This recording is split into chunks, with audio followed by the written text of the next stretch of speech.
আমি কিছুদিন আগে একটা নিউজ দেখলাম, ওই যে লন্ডনে বসে জনাব তারেক রহমান সাহেবকে আমি ধন্যবাদ দিতে চাই। উনি সংবাদ শোনা মাত্রই ওনার দলের অনেক চাঁদাবাজকে উনি বহিষ্কার করেছেন।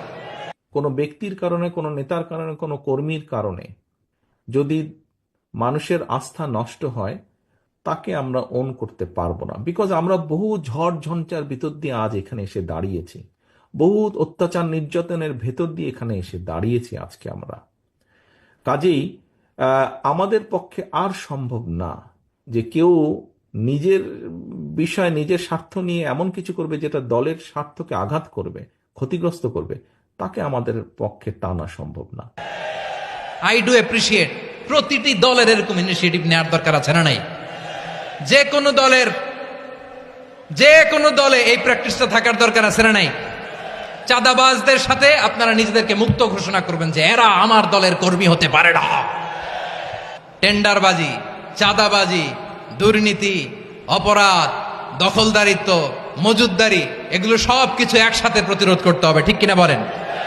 একটা মানবিক সমাজ যদি চাই, প্রতিরোধ করতে হবে। প্রিয় ভাইয়েরা, আল্লাহর শপথ নিয়ে বলি, এই নাসিহাতগুলো সবার জন্য, সব দলের জন্য, সব মতের মানুষের জন্য। আমরা কোনো দলের প্রতি মানুষকে ডাকি না, আমরা ডাকি ইসলামের দিকে। সব দলের, সব মতের, সব মানুষদেরকে আমরা আহ্বান জানাই, আসুন আমরা একটা সুন্দর সমাজ বিনির্মাণ করি। এই যে নতুন বাংলাদেশের এক সুযোগ এসেছে, আর জীবনে হয়তো আসবে না, সামনের 100 বছর এই সময় আসবে না। আসুন দেশটাকে আমরা সাজাই, আসুন আমরা দুর্নীতি বন্ধ করি, আসুন আমরা চাঁদাবাজি বন্ধ করি, আসুন আমরা দখলদারিত্ব বন্ধ করি, আসুন আমরা এক দল আরেক দলকে নিশ্চিহ্ন করার যে রাজনীতি, এটা বন্ধ করি।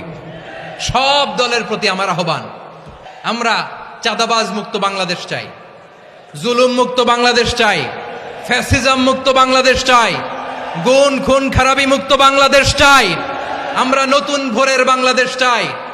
ওই বাংলাদেশ পাওয়ার জন্য মুনকার প্রতিরোধে, অন্যায় প্রতিরোধে যদি বাঘের বাচ্চার মতো, আবু সাইদের মতো 2 হাত উঁচু করে, বুককে টান টান করে প্রসারিত করে দাঁড়াতে হয়, রাজি আছো মুসলমান? কারা কারা রাজি? আল্লাহকে হাত দেখিয়ে প্রতিজ্ঞা করো।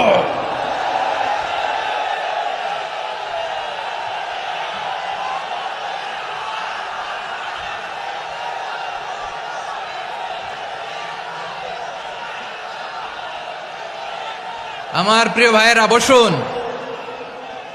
বসুন আমার ভাইয়েরা। ওরা ওদের যে হাত দিয়ে টেন্ডারবাজি করে, চাঁদাবাজি করে, ইফটিজিং করে, দখলবাজি করে, যে হাত দিয়ে, ওই মুনকার থামায় দেওয়ার জন্য আল্লাহর দিয়ে আমাদেরও 2টি হাত আছে না নাই? আমাদেরও হাত আছে, থামাইতে হবে, থামাইতে হবে, হিম্মত করতে হবে। আমার প্রিয় ভাইয়েরা, না থামালে আমরাই ডুববো শেষমেশ। আমাদের বাঁচার জন্য হইলেও থামাইতে হবে। রব্বুল আলামিন বলেন, ওয়াত্তাকু ফিতনাতাল লা তুসিবান্নাল্লাযীনা যালামু মিনকুম খাসসা।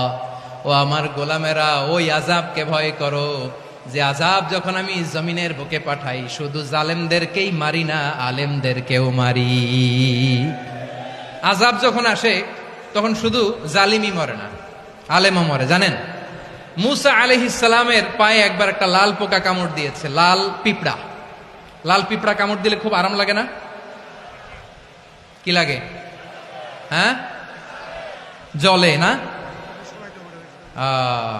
লাল একটা পিঁপড়া কামড় দিছে, তো উনি রেগে মেগে পাশি দেখে লাল পিঁপড়ার বাসা, পা দিয়ে ডলে মুছে সবগুলো পিঁপড়া মেরে ফেলছে।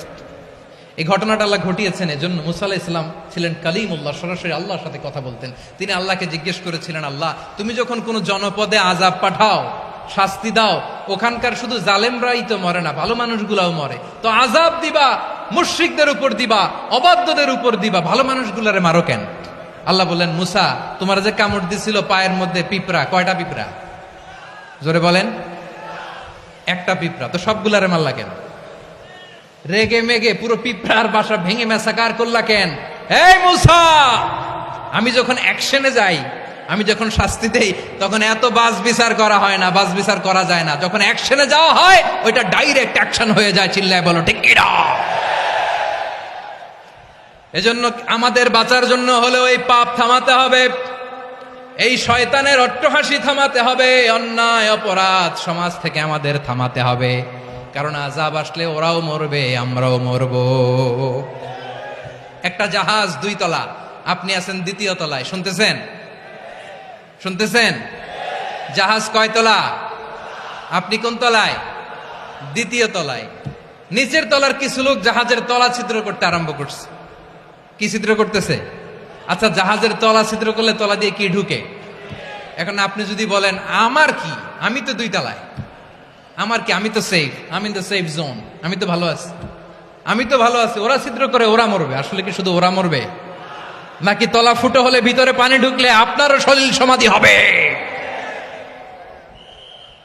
তলা দিয়ে যখন পানি ঢুকবে, জাহাজ ঢুকলে আপনিও মরবেন। এজন্য নিজে মরার আগে ওই পাগলগুলোর নিচ তলায় যে থামাতে হবে। চিল্লায় বলেন ঠিক কিনা?